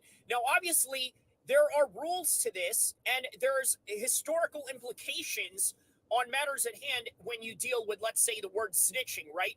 Why did that concept even come about? Well, for one, you got to understand there's a historical mistrust with the African American community, other minority communities, and the police, whether it's here in the United States or whether it's in England or anywhere in the Western world or anywhere in the world where a Western country has colonized people and brought people to their part of their world. This is always going to be a problem, especially when they're segregated into ghettos and into secluded parts of society, being shunned away from jobs, being shunned away from the mainstream world, and then having this establishment outlook of your society of some sort, right? And of course, you got to understand now, are police always correct? No, absolutely not. And is there any reason why the African American community should distrust the police? Absolutely. So, of course, this policy and this idea and this ethos and this way of thinking of not snitching, by the way, is valid to a certain degree and to a certain point. Now, the other aspect of that is who lives by that code and who doesn't. Because you guys remember Tekashi 6ix9ine, right? Well, the interesting aspect about Tekashi 6ix9ine is that there are OGs out there with the likes of, let's say, Whack 100. And by the way, Whack 100, as you guys know, who's a famous music producer, was part of the Death Row entourage in the 90s and then continued his musical career or his executive career way past the 2000s, mid 2000s, and all the way to the modern times now, where he's managing drill rappers and people that make music like Tekashi 6ix9ine. Well, he's got some interesting takes on Tekashi 6ix9ine and his quote unquote snitching situation that he had going on with the 9 Trey Bloods of New York. And what that is he says that Tekashi 6ix9ine is a civilian. He's not a gangster. So if the police ask him questions, he has the right to cooperate. And then you compound the idea of the fact that Tekashi 6ix9ine was violated by these guys in multiple ways that really creates a certain distrust that you have of a crew that was supposed to watch your back. So in turn, it's like, could you blame Tekashi 6ix9ine? But at the same time, what does it really mean when you say that this person can't snitch or this person should not go to the police with this kind of information? Now, with Floyd, the reason why I bring Floyd into this situation is because I think that he has put himself in a situation where now this could potentially be damaging for his brand. And why is that? Well, for one, you got to understand, Floyd Mayweather is not a gangster. We know that. But at the same time, we don't know that. So why do I say that? Well, because if the fact that you don't know that he's a gangster, it's better that you don't know that he went out and snitched on somebody, especially one of the most high-profile murder cases in all of rap's history. And now you're going to be a part of that, and you could ruin a certain legacy that you have in the underworld or whatever it is that you're trying to personify yourself as. Guess what? McGregor, I don't think he's ever been in a situation where he had to be compromised to snitching in any kind of way or implied in any kind of way that he had to snitch. Of course, you could say a whole lot of things about McGregor. He is this, he's a rapist, he's done this to other people, he's done that, he's punched old men. But the one thing that you can't call Conor McGregor ever is a snitch, because he's never in that situation. Now, Colby Covington is a whole different case. Even though he exaggerates his personality in the way that Floyd Mayweather does, let's just call it what it is. Floyd Mayweather is part of the urban community. And in the urban community, the idea of snitching is just an absolute blasphemy in the most respectful terms that I could really describe it to be. Whereas with Colby Covington, guess what? You know what that guy says? When you ask him, hey, you know what? Who's going to help protect you now that everybody in the MMA world wants to kill you or wants to hurt you because of all the things that you say about Brazilians, the things that you say about Muslims, the things that you say about racial undertones that is sort of ambiguous to point out? Well, he says my protection in my gang is the Miami PD, the LAPD, the NYPD. Why? Because guess what? Colby Covington comes from an ethos to where it is normal for you to have a normal relationship with the police. You can't put Floyd in that same standard. So that is the difference between the likes of Colby Covington and the likes of Floyd Mayweather when it comes to this no snitching policy. So what's going to happen now with this Tupac case? Who knows? But the fact that Floyd Mayweather is implied in this whole entire fiasco, I think, is the most interesting part about it. But just like all theaters of the unknown, let's see what happens next. And by the way, I will be making a part 2 of this, but this time I'm going to do it live. So catch part 2 on this one on the live.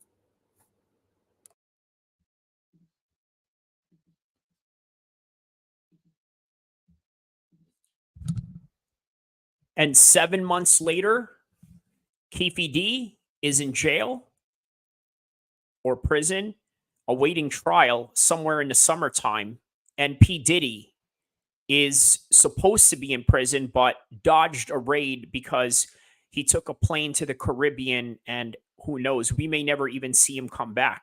I got to tell you, when they actually do arrest P. Diddy, whether that would be in the Caribbeans or whether that would be, let's say, in anywhere in the world, I'm going to tell you it's going to make a real huge splash in the news cycles. You're going to see articles of P. Diddy being arrested, being hauled off by whatever government or local agencies, or maybe even Homeland Security flying over to the Caribbeans or wherever else they can catch him, right? And here we are. Here we are. All of a sudden, 7 months later, the new information, the new developments that have unfolded is amazing. Really amazing. I mean, look, not amazing. Let me just really clarify this. It's not amazing for the victims or the supposed victims that are involved in this particular matter, right? But what is amazing is just having this news cycle and all these crazy things that are going on. Look, if you love the news, if you love current events, you love all this. But we also have to understand that within these news events and news cycles, there are humans that are involved. Also, not to mention the Russia attack that had happened a couple of days ago, right? Now, obviously, That right there was absolutely horrific. But the fact that it's in the news, it's going to be sensationalized, it's going to be put out there. People are going to talk about it and people are going to comment about it.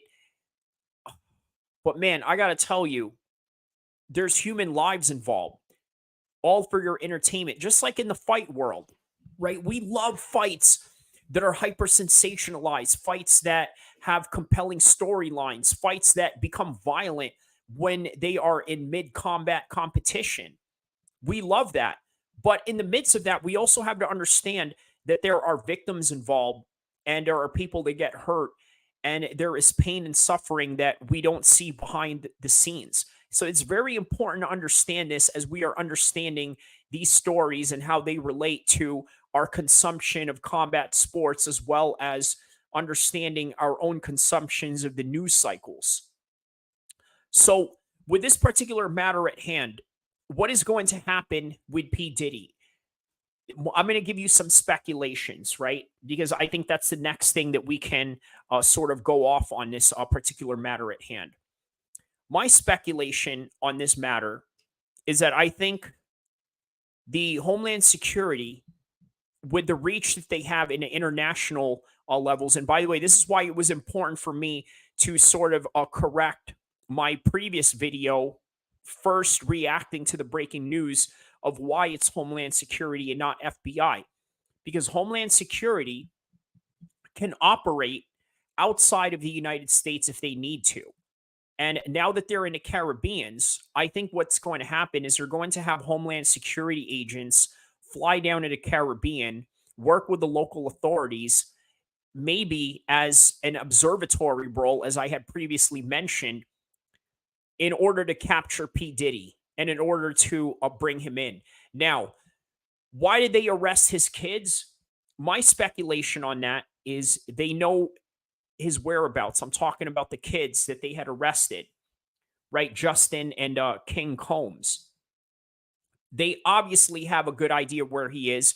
We know that P. Diddy is in the Caribbean because there's reports out there that he has landed his private jet in that particular region. So those are the new developments that you could sort of take from this. And Homeland Security is going to put all those pieces together, work with the local authorities, find a strategy in order to rein him in, do some intel. In other words, take a look at who P. Diddy is with. Does he have any weapons or any straps on him that could cause any danger to the agents or anyone like that? What type of people is he meeting with? Who is going to harbor him? All of these things are going to be factored into this whole situation. And then when all of this happens, I'm going to tell you right now, this is what I think is going to happen. They're going to have the news down there. They're going to have a camera angle of P. Diddy getting handcuffed. They're going to have a press conference. They're going to talk about why they are arresting P. Diddy, and they're going to give you the charges that are they're filing against him. And then they're going to pick a trial date. And more than likely, you know what they say? When you have this type of agency that is coming after you, they don't do it for no reason. They have a good track record. Again, these guys, they operate like a sports team, right? They operate like people that are trying to score points.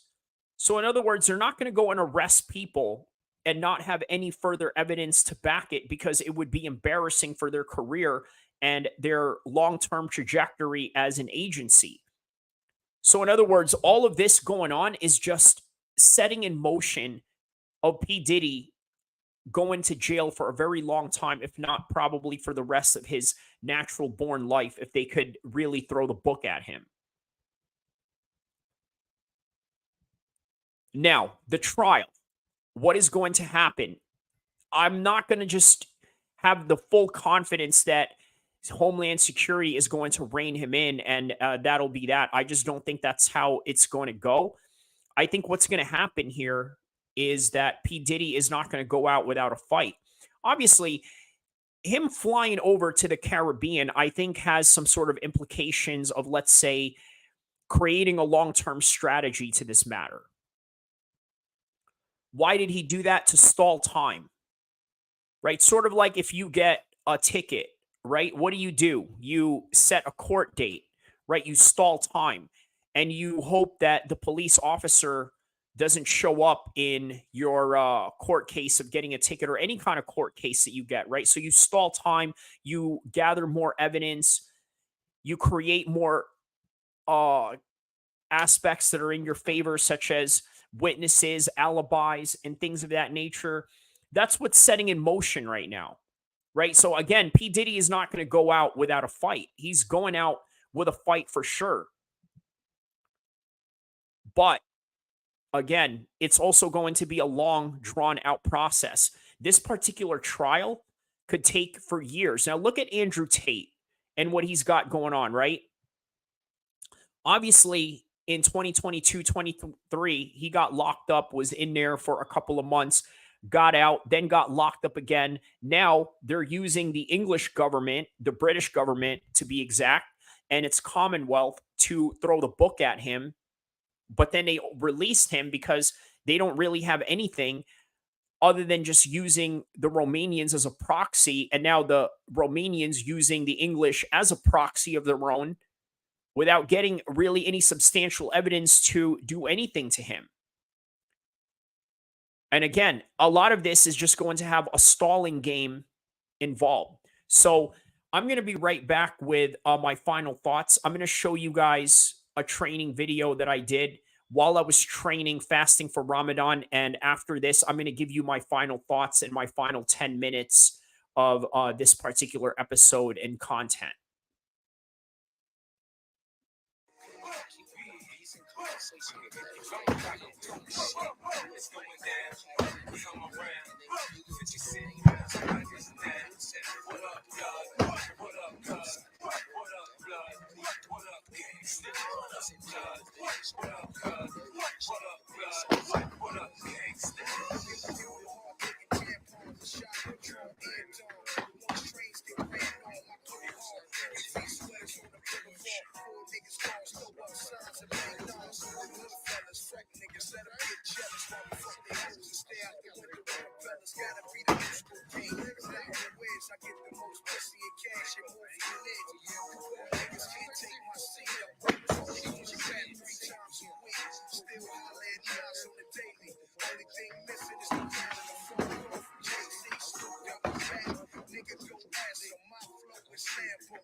All right. So it's available on my Facebook page on that one. I urge you guys to take a look at it. I have that particular video on my community section. If you guys want to come add me on Facebook, get to know me in real life and whatnot, you're more than welcome to. I'm going to probably be giving you updates on my content down there on top of tagging you into my photo, into the videos, every video that I drop. So I'm going to give you guys within this last 10 minutes just what I've gathered from this whole situation, right? A little recap. So let's start from the very beginning, right? In the beginning, I had talked about why Homeland Security is running this operation as opposed to the FBI. For one, it deals with the type of reach and jurisdiction that they have going on. Homeland Security can deal with matters that are international, whereas the FBI deals with domestic issues. And this particular incident, it seems that there seems to be a lot of international people involved in terms of the human trafficking that P. Diddy is being accused of. And as a result, well, Homeland Security has to take over rather than the FBI, to which they have no jurisdiction in this particular matter. So that's the first thing. The other thing that I was talking about was the aspect of humility, knowing that what you have today in all your power and glory can be gone tomorrow. So it is important that we must stay humble as a result of it. Also, here's another thing we have to understand. It's very easy for any of us to feel high and mighty once we accomplish something in life. This is the reason why I had brought up Andrew Tate and Prince Nasim as an example of this particular episode. Also, Prince Nasim, obviously, he had a grand entrance with the contribution of P. Diddy's music going into this fight, right? The capital punishment, which, by the way, is quite ironic because guess what? P. Diddy could potentially be facing some sort of capital punishment in this whole ordeal, considering also that he's being implied to potentially being a murder for hire for Keefe D, right? That's also a possibility in this matter. But also, here's something we also got to understand, right? Nothing lasts forever. And I think that right there is the most important question that we really have to take into this consideration. Nothing lasts forever. I think at some point, P. Diddy really believed that he was going to be the man for the rest of his life, right? He really believed that he was going to continue on the course that he's been continuing on in terms of abusing people, abusing his power, just like Suge Knight, another classic example of this matter. Now, obviously, you could say that Suge Knight is the lesser of two evils in this particular matter at hand, but at the same time, they're really no different. If you take away the aspect of P. Diddy being a nunce, P. Diddy being a rapist, or however you want to perceive him as, I mean, yeah, that's really all there is to it. But the main point of this particular topic and the reason why I was compelled to do this video today, and especially being that it's Ramadan, we have to be very humble. We have to be down to earth and understand our limits as men, but also understand that Allah can easily take away anything away from us at any given time. So I'm going to play you guys a bonus video that I made 7 months ago with Chris Weidman and Kamzat, and how I sort of compared Chris Weidman to Orlando Anderson, the shooter of Tupac. Right. So basically, this was during the time of UFC 292. I believe Chris Weidman has a fight coming up soon. And I believe it is, let's see, when is the next fight of Chris Weidman? It's this weekend. This weekend, Chris Weidman fights. So, hey, this is quite appropriate to sort of play this video, right? He's fighting Bruno Silva this weekend. And I'm going to leave you guys with that video. Don't forget to like and subscribe. Hope you guys enjoyed the content. And I will see you guys soon. Enjoy the video that I made 7 months ago as we preview Chris Weidman's fight for this coming weekend. Also, I'm going to edit the description. I'm going to put on the comments below the road to UFC 300 countdown, where I basically break down all the fights that are leading up to UFC 300, and that's going to include this particular card this weekend. I had the card for Tai Tuivasa and Tybura, Rebus and Namajunas last week. This week, where Chris Weidman is going to be featured against Blanchfield and Farrat. And then next week after that, before 300, it's Brendan Allen and Chris Curtis. I did a preview and a prediction on that as well. And the UFC 300 card. I'm going to have that video on the section below so you guys can check out the previews that I did for that. But for now, in dedication to Chris Weidman's fight this weekend, here's a video that I made about Chris Weidman 7 months ago. Enjoy. About exactly 1 week ago, I did a video regarding Orlando Anderson and Tupac Shakur. Well, more specifically, Mayweather being involved in the story. And if you guys want the full details of that, I suggest you take a look at that particular video on the video section alone. But for now, one of the fighters that I had in mind was Chris Weidman when I was thinking about Orlando Anderson. And why is that? Well, for one, I can tell you that with Orlando Anderson, he was the quintessential up-and-coming fighter that nobody knew that was dangerous. And once again, we all know what Orlando Anderson did. This is not in any way to promote gang culture or senseless violence by any stretch of the imagination, but rather to show you a metaphor of combat in terms of how it's interpreted in how I view the combat sports world.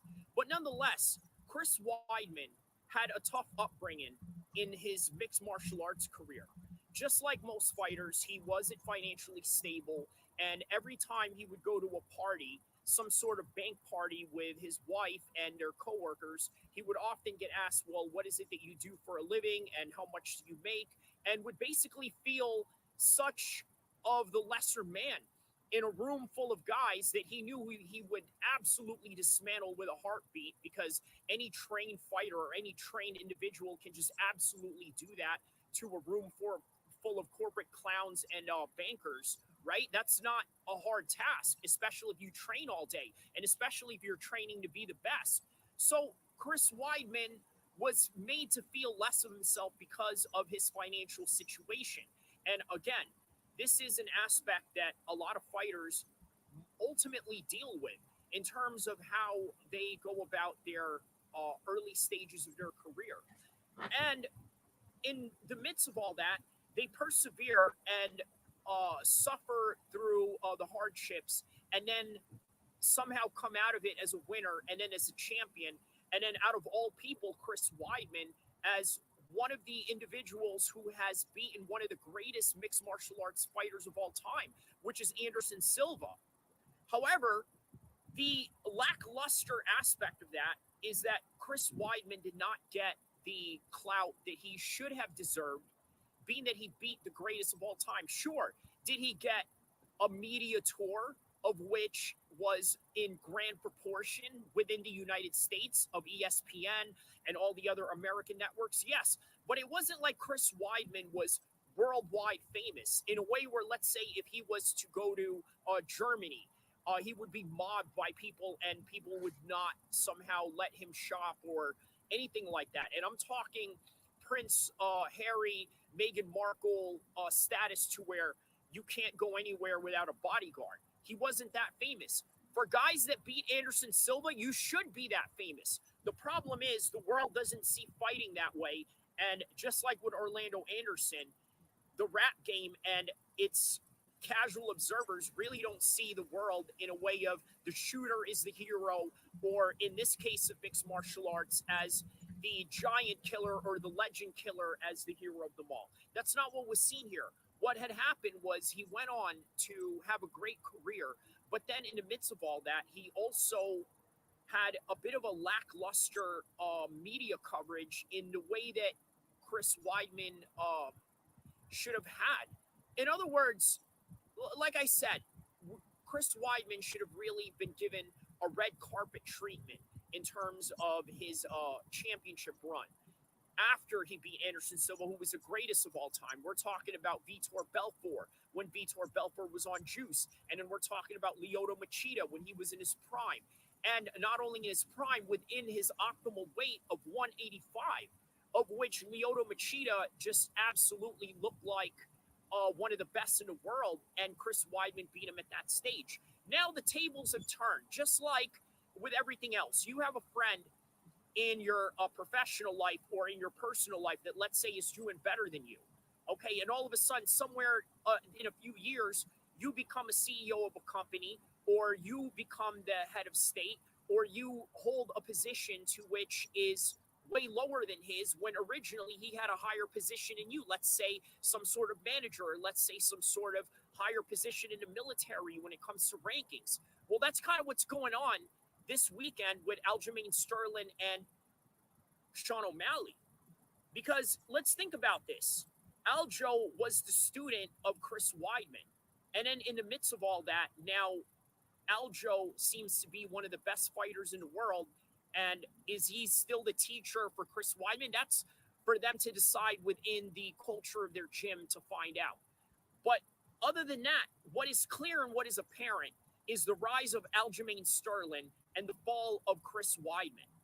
And why this is important to understand is that when Chris Weidman was coming up, he looked like an absolute world beater.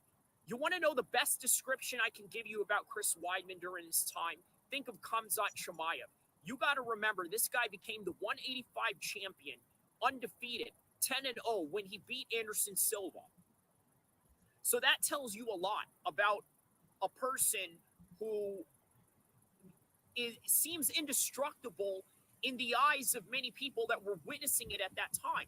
Now, fast forward to this fight that he has with Brad Tavares, you may not really see him as that same Khamzat figure that you did when you saw him coming up during his days when he fought, let's say, Mark Munoz. None of that. What you see now is the common transition that you're always going to see in combat sports. And what that is that you got to understand that time is limited. Time is precious. But if time permits you to be the best in the world at whatever it is that you do, cherish that moment, because you know what? It's not going to last forever. And whenever anything doesn't last forever, one thing you have to remember is gratitude and appreciation. So what can I say about this particular video that's about Chris Weidman, his history, his rise and his downfall, and the switching between him and his teammates of one guy being the top guy and one guy being the prelim guy or the card opener of the pay-per-view? The one thing I can say is that things change and things evolve and the world turns. So appreciate it when it's your turn, but also appreciate it when it's not.